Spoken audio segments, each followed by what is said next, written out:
Rapaz, você dá pra me dar apoio não, você? Não é pra você me dar apoio não, ficar do meu lado, preocupado comigo. Ah, dormindo, cara, você, numa hora dessa, sua mãe acordar aqui sozinha.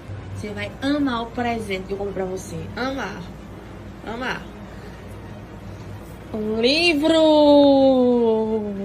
Leia! Amor, não foi? Você vai ser um menino intelecto. Eu já fiz de tudo um pouco. Eu separei uns óculos pra dar. Muitos óculos bem bons que eu não uso.